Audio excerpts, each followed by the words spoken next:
Você não leva a mal, não? Fica de pé de novo para a gente fazer a leitura da palavra de Deus. Você fica fino, irmão. O bom, senta, levanta, senta, levanta.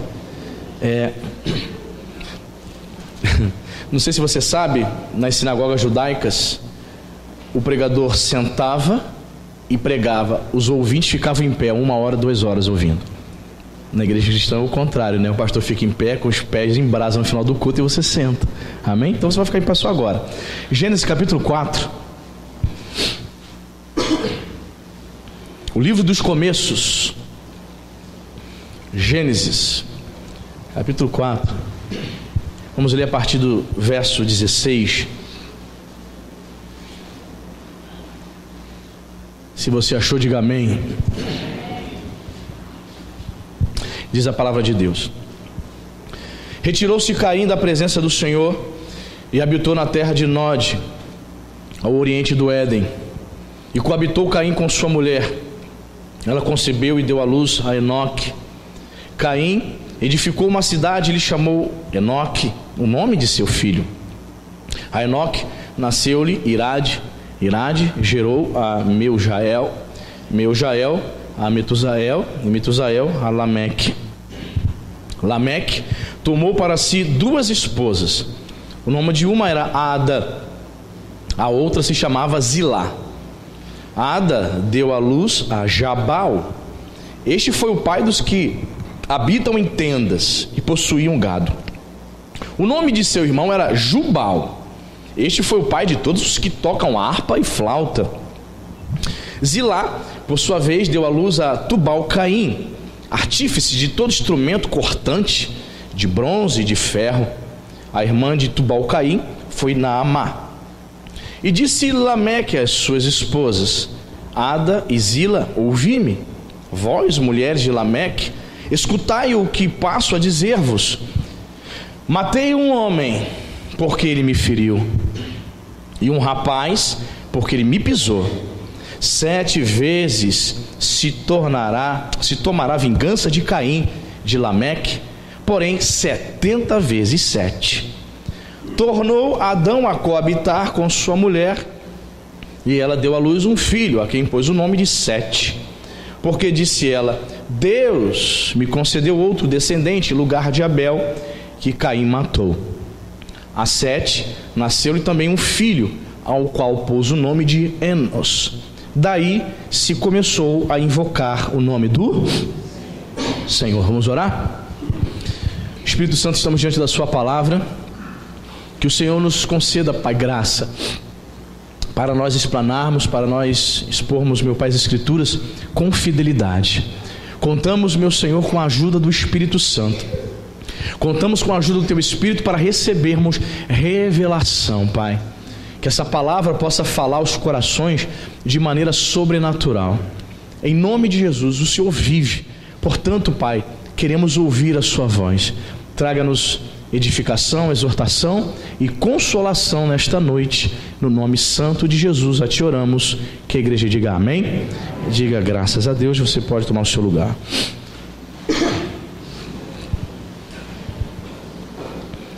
Temos aqui no livro dos começos um texto muito interessante, né? Temos aqui o relato bíblico de alguns nomes que entraram para a história, ficaram sendo conhecidos, um porque foi o primeiro indivíduo a construir tendas, outro porque foi o inventor dos instrumentos musicais, outro porque foi o primeiro pecuarista. Temos aqui algumas coisas nos quais marcam algumas pessoas aqui. Tais pessoas, elas ficaram registradas, seus nomes e seus feitos e o que elas fizeram, ficaram registrados para a história. O título que eu dei essa mensagem é: Como nós seremos conhecidos? Quem é que tem aqui apelido? E te chamam desse apelido desde criança, adolescente, e você fica até constrangido quando chama esse apelido hoje adulto. Pastor, o pessoal me chama. Quem tem apelido? Hã? Você não tem apelido? Hã? Baixinho? Hã? Perna de alicate? Não. Tinha um colega na rua que a perna dele era torta e jogava bola, chamava de perna de alicate ou tubarão. Não sei por que tubarão, mas Os apelidos, né? Eu comecei a usar óculos com 10 anos de idade, irmãos. Aí o pessoal na 4ª série me chamava de cientista maluco, imagina. Isso era bullying, eu nem sabia. Já praticavam bullying comigo. Cientista maluco, só porque com 10 anos eu usava óculos. Impressionante. Você entende isso, irmão? Então muitas vezes nós somos conhecidos por apelidos. Mas aqui esses personagens bíblicos ficaram conhecidos não simplesmente pelos seus nomes ou apelidos, mas pelos seus feitos. Como nós seremos conhecidos, irmãos, quando nós partirmos desse mundo? Como as pessoas vão lembrar de você? Você pensa nisso? Quando você partir dessa terra, quando as pessoas começarem a falar de você, rapaz, o Andrezinho, lembra do Andrezinho? Rapaz, era a bênção de Deus na casa do Senhor, servo do Deus Altíssimo, né, André? Pessoal, todo mundo conhece, irmão. Andrezinho, eu estou lá no gabinete, o Andrezinho bate lá na porta. Pastor, né? Ele está lembrando que o culto vai começar. Ele vai lá me avisar. É isso aí, atento. Então, irmãos, como seremos nós conhecidos? Eu comecei a meditar nesse texto aqui e Deus colocou algumas coisas no meu coração para compartilhar com os irmãos. Mas nós precisamos entender aqui o contexto. Vamos lá para o versículo 16. Você sabe que Caim havia matado seu irmão Abel, não foi isso? Caim, o primeiro assassino da história. E diz aqui o versículo 16, depois de ter matado seu irmão Abel, diz o texto: retirou-se Caim da presença e habitou na terra de Nod. Vejam, irmãos, a primeira coisa que nós precisamos entender aqui, que a descendência de Caim era uma descendência que havia se afastado da presença de Deus. Havia se afastado da presença do Senhor, tanto fisicamente quanto espiritualmente. A partir daquele momento, a partir do momento que ele assassina o seu irmão Abel, ele passaria a vagar. Esse seria seu destino. Deus diz que ele deveria ser uma pessoa que ficasse vagando, mas até nisso ele desobedeceu a Deus. Por quê? Você vai ver agora no versículo 17. Olha o que diz o texto: coabitou Caim com sua mulher, e ela concebeu e deu à luz a Enoque. Caim edificou, construiu uma cidade, lhe chamou Enoque o nome do seu filho. Que interessante. Por que ele chama a cidade de Enoque? Porque Enoque significa começo, o início. Ele estava iniciando ali uma construção de uma cidade. Caim, ele passa a ser conhecido como o primeiro assassino da história. E em segundo lugar, começamos a identificar que Caim tornou-se o primeiro construtor, ou digamos, edificador de uma cidade, ou o primeiro prefeito, ou o primeiro governador, porque a partir do momento que ele edifica e constrói uma cidade, quem dava as normas ali era quem? Caim. Mas lembre-se, sempre vamos retornar ao versículo 16. A linhagem de Caim era uma linhagem que estava longe da presença do Senhor. Vemos Caim construindo uma cidade. Irmãos, construir uma casa é difícil, quanto mais uma cidade, irmão.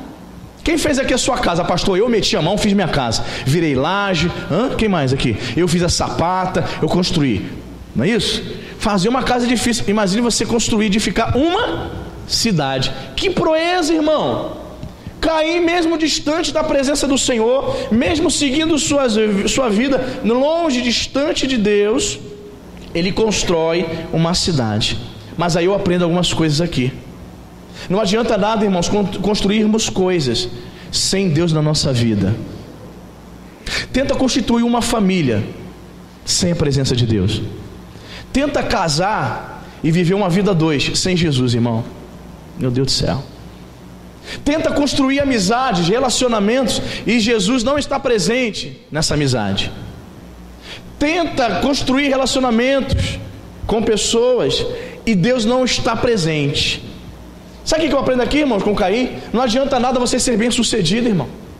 Não adianta nada você construir tanta coisa.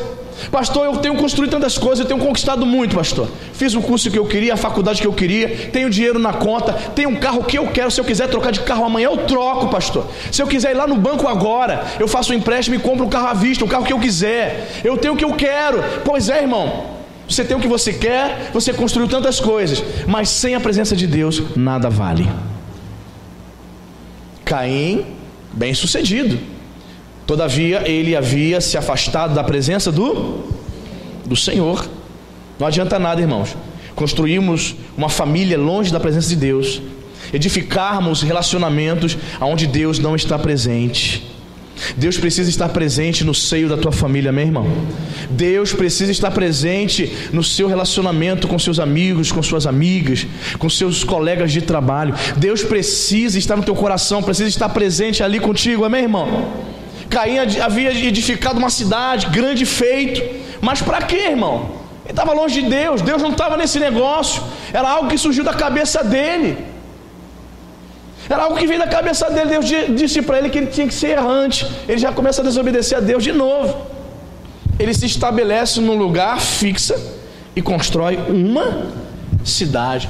Todo o poder, toda a autoridade, como se fosse um governador, mas não tinha comunhão com o Senhor.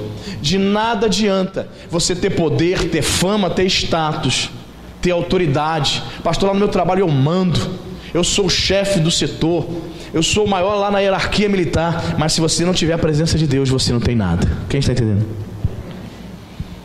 Portanto, começamos a perceber que Caim ficou conhecido como o primeiro assassino da história e o primeiro construtor de uma cidade, o primeiro edificador, todavia sem a presença de Deus.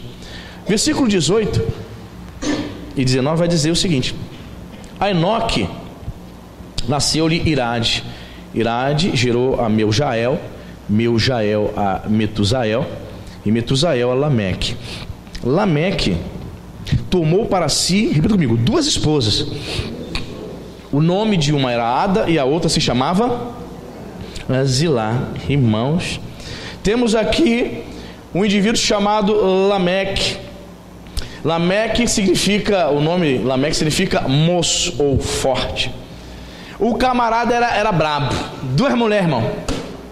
Temos aqui o primeiro polígamo, não é poliglota, não é polígamo, amém? O primeiro polígamo da história. E o nome dele já é sugestivo: forte, moço. Devia ser um cara assim bonitão, irmão, né? Aquele camarada de 1,85 m de porte, tipo o Dwayne Johnson, o The Rock, cara, aquele camarada do Velozes e Furiosos, aquele cara grandão, forte, aonde chegava era um cara de presença, e ele consegue duas mulheres, irmãos. Impressionante. Você sabe que uma família não é fácil, né? Imagine duas mulheres, vários filhos. Temos aqui o primeiro polígamo da Bíblia. Temos aqui um homem que fica conhecido como o primeiro polígamo, como uma pessoa que estava fora dos planos de Deus, no sentido de que ele não queria cumprir a vontade do Senhor. Não era da vontade de Deus que ele tivesse duas mulheres. O ideal é que o casamento fosse monogâmico, e ele vive uma vida distante de Deus. Lembre-se, Lameque é da linhagem de Caim. Todos os descendentes de Caim, ninguém era piedoso, ninguém queria servir a Deus, e eles começam a ser conhecidos, começam a tornar-se conhecidos por fazer coisas ruins, ficam marcados por viverem uma vida distante de Deus, uma vida no pecado. Lameque, conheceu Lameque? Conheci. Pô, aquele cara que tem duas mulheres, mas caramba, o cara bancava duas, impressionante. Como é que tem um negócio desse? Ele ficou marcado, começou a se tornar conhecido por conta dos seus pecados. Lembrando, a linhagem, a descendência de Caim não era uma linhagem piedosa. Irmãos, como é que nós queremos nos tornar conhecidos, amém, irmãos? Como é que você quer ser conhecido? Como um homem fiel à sua esposa? Como uma mulher fiel? Porque existem pessoas que ficam marcadas, né? Infelizmente. Todos aqui devem ter ouvido falar do pastor Caio Fábio. Quantos já ouviram falar do pastor Caio Fábio? Pastor Caio Fábio, irmãos, se você é crente há mais de 15 anos, 20 anos, o pastor Caio Fábio nos anos 90, ele era o cara. Quando se desejava fazer alguma pergunta teológica, quando se queria saber a opinião dos evangélicos no Brasil, a imprensa procurava Caio Fábio. Era um pastor presbiteriano, um dos pastores mais requisitados em todos os congressos de teologia. O camarada incrível, ele não tem curso teológico, mas ele é um autodidata que dá banho em muitas pessoas que fizeram 4 anos de teologia. Porém, quando foi o ano de 1998 aproximadamente, todo mundo aqui sabe que ele teve um caso com a secretária dele, ele caiu em adultério, caiu em desgraça. perdeu seu ministério, se separou da sua esposa, abandonou a sua família e casou-se com essa secretária com a qual ele teve um caso.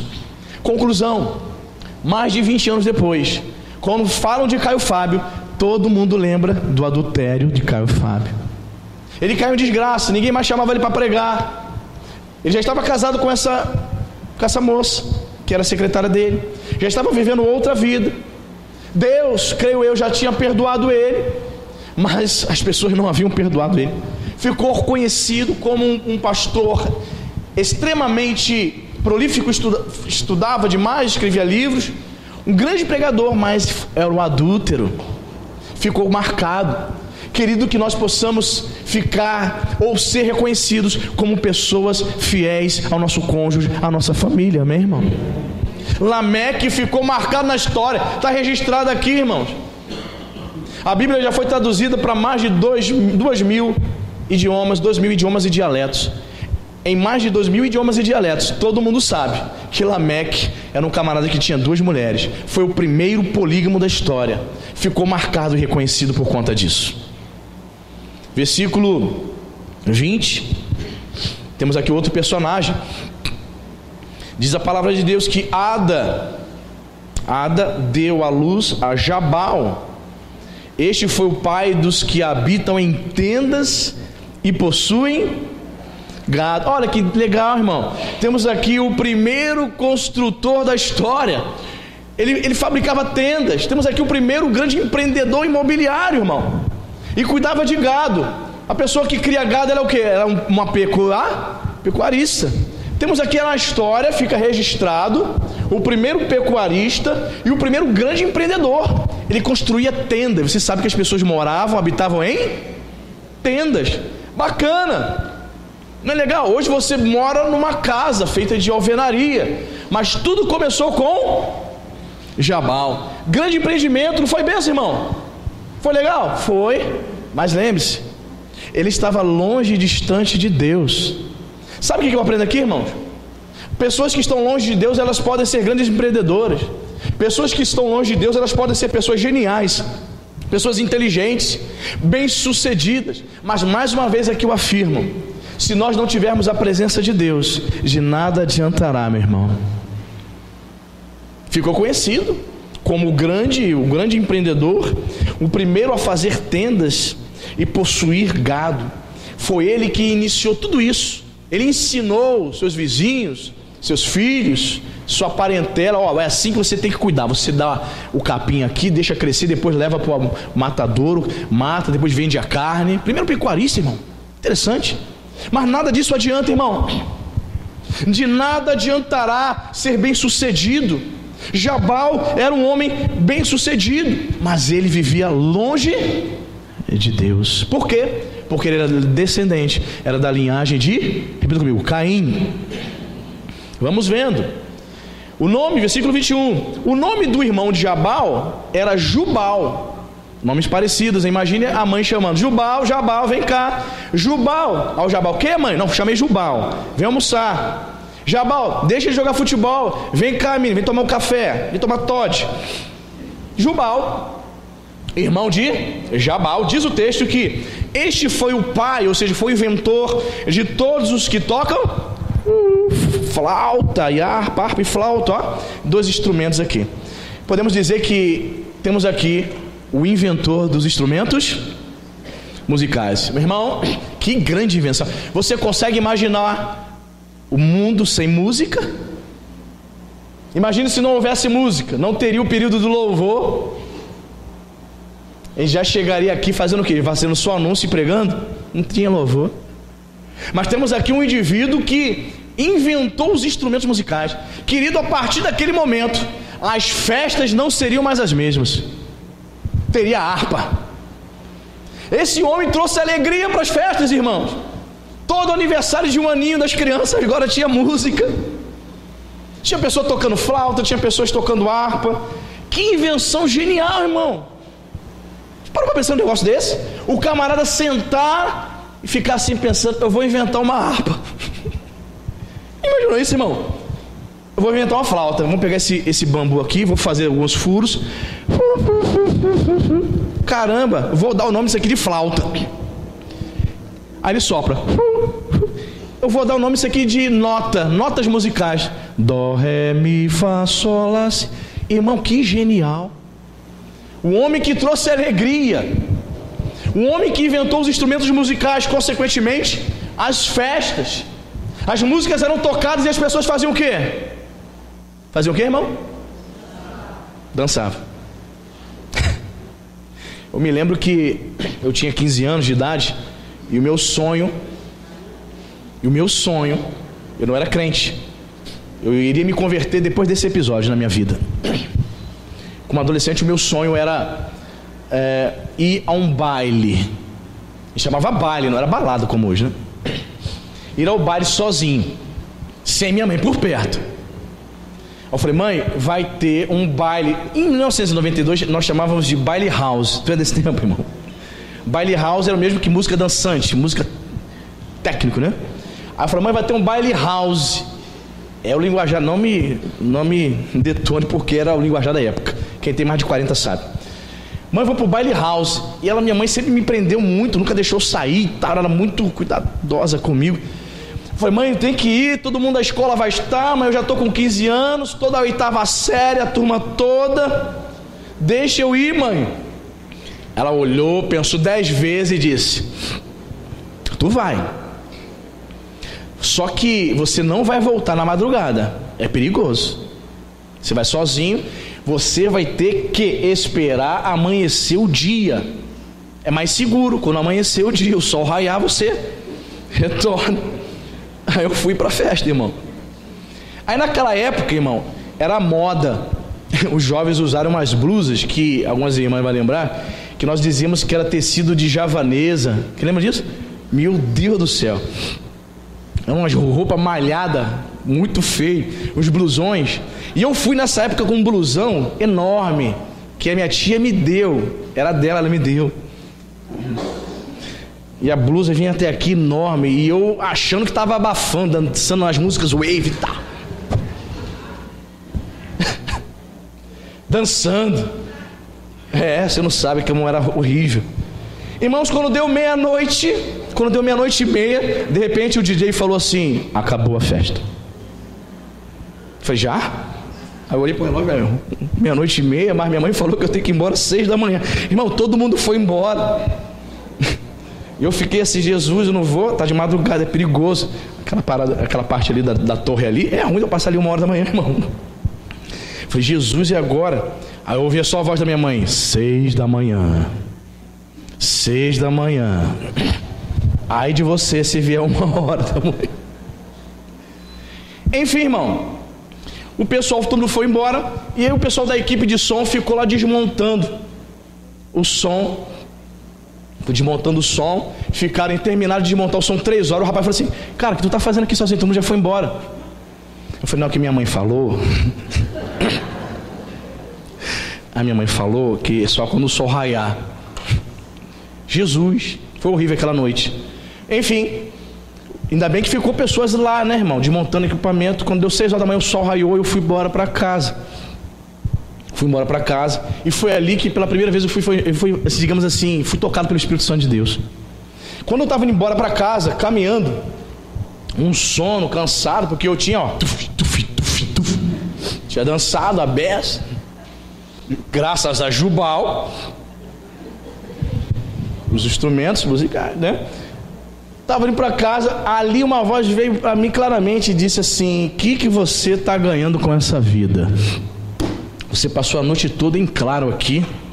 E aí? Irmão, foi claro assim? Eu falei, Jesus. É Jesus mesmo, tá falando comigo. Jesus.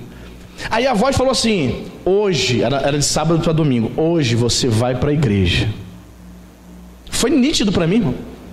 Tanto é que quando eu cheguei em casa, eu tomei um café, tomei banho e fui dormir. E naquela noite eu fui pela primeira vez para uma igreja evangélica ouvir a palavra de Deus. Amém, irmão? 3 domingos depois eu estava aceitando Jesus como meu Salvador. Graças a Jubal, irmão. E foi ali dança. Não sei. Mas quando você olha para Jubal, você lembra, vem à tona o fato de que as festas passaram a ter alegria, instrumentos, dança. Pois é, irmãos, alegria, né? Dança. Quantas pessoas estão agora numa festa rave, tomando balinha, totalmente drogada, sob efeito de drogas? Você já viu meu irmão, em vídeos de YouTube, festas rave? Você já viu já? O camarada toma umas balinhas, uns êxtase, a música tá lá, tuf, tuf, tuf. O cara toma a balinha e ele se aproxima assim da caixa, o ouvido, e ele fica. Eu falei, Deus que me perdoe, arrebentou o tímpano aí, mas o cara está sob efeito de droga, irmão. Ele acha que tem alegria, ele acha que tem vida. Eu falei, meu Deus, o cara não fica surdo não. Ele bota assim a cabeça perto da caixa e fica dançando aquela dança doida, sob efeito de droga, êxtase, sabe, todo tipo de droga. Isso é vida, irmão? Pois é. Jubal havia inventado a harpa, a flauta, os instrumentos musicais, havia trazido alegria para as festas, mas ele mesmo não tinha presença. Quantas pessoas nas festas estão lá nas festas, depois ela sai assim, ela está no meio da festa, ela sai e vai pegar lá a cocaína dela para cheirar. Quantas pessoas, né? Antigamente, você que frequentava a balada, ia nos banheiros, não é isso?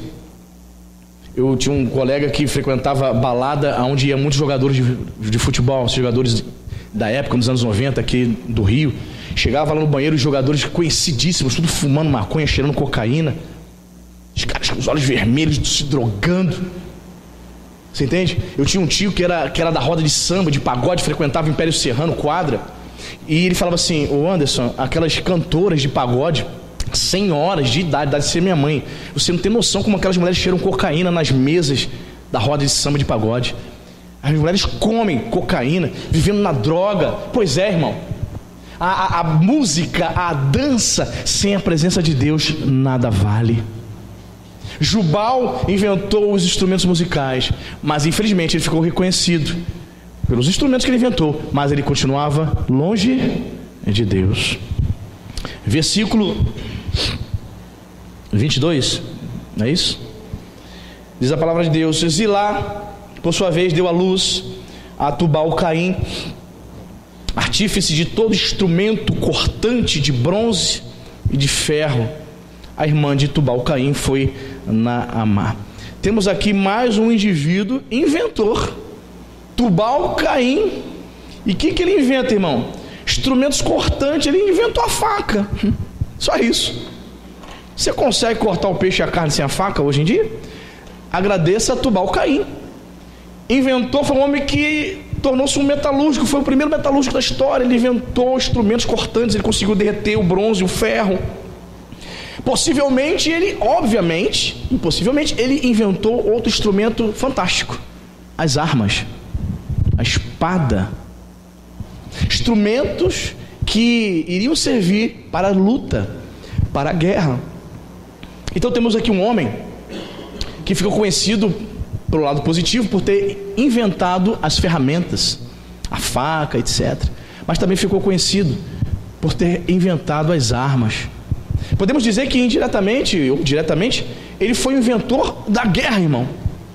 O indivíduo que construiu armas, e através das armas que ele inventou, as guerras se tornaram possíveis. Que coisa, né, irmão? Tudo isso, toda essa sabedoria, mas também vemos que Tubal-Caim não era uma pessoa piedosa.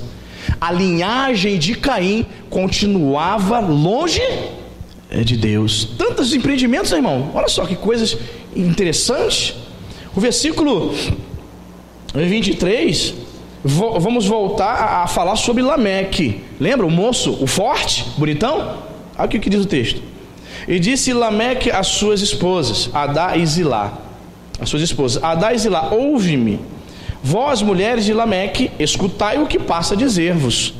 Matei um homem porque ele me feriu, e um rapaz porque me pisou. Olha, irmão, matei um homem. Além de polígamo, ele também se tornou assassino. Ele entra para a história como um indivíduo que imitou seu antepassado Caim, se tornando um assassino. Então Lameque está perdidinho. Lameque estava muito distante de Deus, irmão. Polígamo, o projeto família, o projeto de Deus, família para ele não dava a menor importância. Zero. Não investia no seu casamento, não investia na sua família, vivia fora dos projetos, dos planos de Deus. Além de, com muito orgulho, declarar: vem cá, minhas duas mulheres, sabe o que eu fiz agora ali? Matei um cara, é isso mesmo. Ainda declarava aos quatro ventos: matei um homem. Temos aqui Lameque sendo reconhecido, ficando marcado como um polígamo e como um assassino. Qualidades terríveis de quem vivia longe de Deus. E diz o texto aqui, no versículo 24, e diz: 7 vezes se tomará vingança de Caim, de Lameque, porém 70 vezes 7. Ou seja, Lameque estava dizendo que ele era mais vingativo do que seu antepassado Caim. Irmãos, quantas pessoas estão assim como este homem, Lameque, dentro da igreja? Pessoas que não conseguem perdoar, pessoas vingativas, irmãos. Há pessoas que são conhecidas e reconhecidas pela amargura dela. Você senta com ela, vai almoçar com ela, e o que ela tem a dizer é só falar mal das pessoas. Ela tem raiva, ela tem mágoa do cunhado, ela tem mágoa da sogra, tem mágoa do genro, da nora. Então ela vai despejar tudo aquilo. Ela quer compartilhar isso com alguém. Então você foi a pessoa escolhida. Aí, ao invés de um almoço maravilhoso, um encontro para falar de coisas boas da vida, a pessoa só começa a botar para fora a amargura. 70 vezes 7. Era um homem vingativo, irmão. A Bíblia não revela o que esse rapaz fez com ele. Ele só diz para as mulheres dele: olha, queridas, pois bem, Lameque, o que você vai almoçar agora? Não, eu só quero falar para vocês que eu matei um cara ali agora.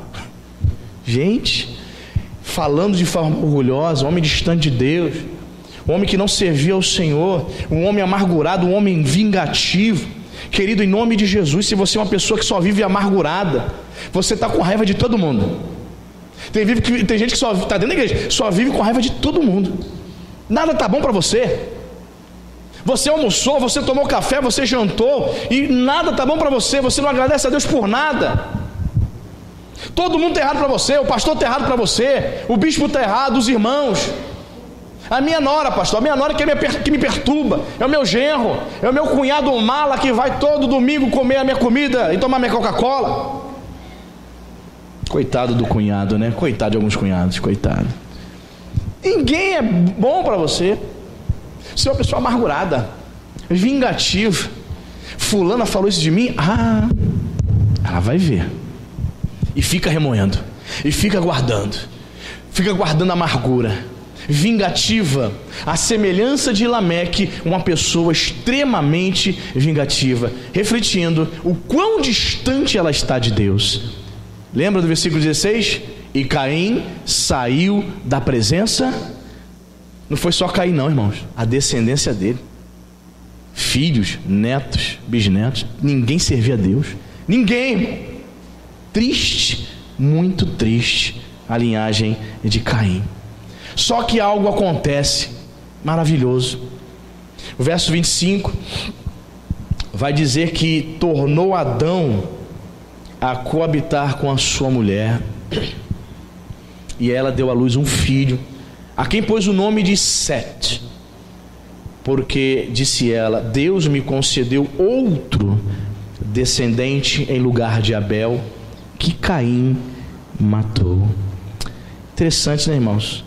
O nome Sete significa substituto. Muito interessante isso. Sete está na linhagem de Jesus Cristo, irmão. Jesus veio da linhagem de Sete. E eu quero lembrar os irmãos que o nosso Senhor Jesus Cristo nos substituiu na cruz do Calvário há 2000 anos atrás, amém, irmão? Por isso a expressão sacrifício vicário é uma expressão extremamente bíblica. Vicário, substituta. Jesus nos substituiu. A cruz era para mim, era para você, meu irmão. O nome de Sete, o nome significar substituto, é muito sugestivo. Jesus veio da linhagem de Sete, irmão. Algo estava começando a acontecer. Uma linhagem piedosa, uma nova linhagem estava começando a surgir. Abel, o piedoso, que tinha comunhão com o Senhor, havia sido assassinado. Mas o Senhor abençoou Eva com um outro filho piedoso. Seu nome? Sete. Interessante, né, irmão? A linhagem de Sete ficou conhecida por ser uma linhagem piedosa. Meu Deus, em nome de Jesus, essa é a minha oração, irmão. Que a nossa família, que os nossos descendentes, o meu filho, o teu neto, o teu bisneto, possa servir ao Senhor, irmão. Que você tenha essa alegria de ver os seus netos, os seus bisnetos na casa de Deus, servindo ao Senhor. Longe das drogas, longe da promiscuidade, longe do lesbianismo. O irmão aqui me contou que no carnaval agora ali, o último de Araruama, crianças de 10 anos, tem um dia aí que tem um bloco que coloca um carro-pipa, não é isso? Um carro-pipa com cachaça, não é isso? Não é isso? O irmão é guarda municipal, sabe disso ali. Um carro-pipa com cachaça, o irmão falou: pastor, triste, uma criança de 10 anos passando mal, totalmente embriagada, de tudo tomar cachaça. Você sabe o que é isso? Uma criança embriagada por estar tomando cachaça. Mas eles dizem que é a festa que tem que alegrar. Alegria. Essa é a verdadeira alegria, irmão? Não. Os nossos descendentes servirão ao Senhor. Que a nossa linhagem possa ser como a linhagem de Sete, uma linhagem piedosa que teme a Deus, irmão. Em nome de Jesus. Você ora pelos seus filhos? Tem que orar, irmão. Eu fico preocupado, eu não te vejo aqui no Desperta Débora orando pelo seu filho. Eu não vejo, muitas mães não vêm nem dando barra de ouro para ela. Até parece que você quer realmente que os seus descendentes sirvam ao Senhor. Pastor, eu oro em casa. Querida, presta atenção. Se há um propósito, se o Espírito Santo colocou um propósito para as mães orarem aqui, não é à toa, mamãe. Não é à toa. Não é à toa. Tudo que acontece no reino tem propósito no mundo espiritual. Presta atenção, entenda as coisas espirituais, querida. Mas não preciso. Eu não virei porque não preciso. Aí sempre são aquelas mesmas irmãs ali, chorando e intercedendo pelos seus filhos. E você, super crente, não aparece nunca. Que tal mês que vem começar a colocar o seu joelho no pó junto com as outras irmãs e interceder pela sua linhagem, minha querida? Leve o evangelho a sério. É muito fácil, bota o pedido aqui, o pastor que ore por mim na terça-feira, porque eu não venho, estou nem aí. Que cristianismo é esse, irmão? Que evangelho é este? Que evangelho é este? Sim, os nossos descendentes, a nossa linhagem será de Deus, se nós formos piedosos, se nós buscarmos ao Senhor, se nós consagrarmos os nossos filhos ao Senhor, se verdadeiramente dermos testemunho dentro da nossa casa. Quantos são as crianças que chegam na geração vida ali e expõem a inocência da criança, né? Não vai culpar a criança. Ela expõe, né? Pequenininha. Minha mãe fala muito palavrão em casa. O professor fica constrangido, né? Tá bom. Precisa falar mais não. A criança que fala, do nada. Minha mãe fala muito palavrão. O couro come lá em casa, briga, papai e mamãe briga. Meu Deus. Irmão. Quer que os seus descendentes sirvam ao Senhor, mas dentro de casa você não é crente. Aí fica muito difícil. A descendência de Adão, através de Sete, estava iniciando um novo processo, um novo tempo. Diz o versículo 26 aqui, você vai ler comigo. Diz a palavra de Deus: a Sete nasceu também um filho, ao qual pôs o nome de Enos. Daí se começou a invocar o nome. Ninguém buscava Deus, irmão. Estudiosos aqui, intérpretes do Antigo Testamento, vão dizer que aqui significa que começou a invocar o nome do Senhor de maneira pública. Começaram a se reunir para cultuar o Senhor. Quem foi o camarada que puxou a fila?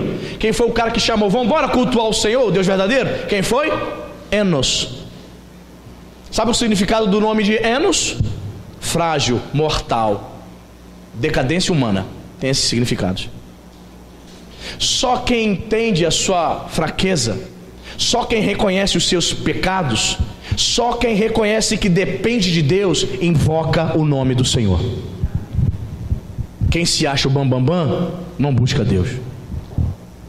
Quem se acha autossuficiente, quem acha que será salvo por sua própria sabedoria, esses não buscam o Senhor. Enos ficou conhecido como o primeiro indivíduo que começou a invocar, a realizar cultos públicos, para invocar, para ensinar a palavra, para contar a respeito desse Deus. Que coisa linda, irmão. Começou ali, e hoje nós estamos aqui nos lembrando de um feito que aconteceu há milhares de anos, e graças a esse feito nós estamos aqui fazendo a mesma coisa que Enos, invocando o nome do Senhor. Que eu e você possamos verdadeiramente, irmãos, reconhecer, assim como o significado do nome dele, que significa frágil, mortal, que nós possamos reconhecer a nossa fragilidade, entender que sem Deus nada somos. Sem Deus é impossível viver. Sem a graça de Deus é impossível. Se não fosse a misericórdia e a graça, eu não teria condições de estar aqui pregando para os irmãos. Eu creio e entendo que é a graça e a misericórdia divina, amém, irmão? É o Senhor. Eu creio que é através dessa graça que Deus me dá e te dá condições de viver uma vida vitoriosa, longe do pecado, não semelhante a Caim, que havia se afastado da presença do Senhor. Pelo contrário, bem próximo do Senhor, aos pés de Cristo, à semelhança de Maria. Marta ficou agitada. Você conhece a história de Maria e Marta, não conhece? Pois é, Marta preocupada em como fazer o salgadinho de bacalhau para Jesus. Não foi isso? Não foi o bolinho de bacalhau que ela estava preparando? Não? Você não leu lá não? Não? Pois é, eu acho que era bolinho de bacalhau. Ela preocupada em servir um mestre, muito preocupada. Aí vê sua irmã Maria aos pés de Jesus, só ouvindo, só aprendendo. E ela agitada, ela pronta. Aí ó, tá fazendo nada. Não tem isso, né? Às vezes os irmãos, a mãe fala para algum irmão, fala, faz esse serviço aqui. Você não vai falar nada para o fulano fazer também não? Não é isso? Foi isso que Marta fez. Mestre, você não vai falar nada para ela não? Eu estou aqui trabalhando agitado, já fritei 5 bolinhos já, manda fritar o resto.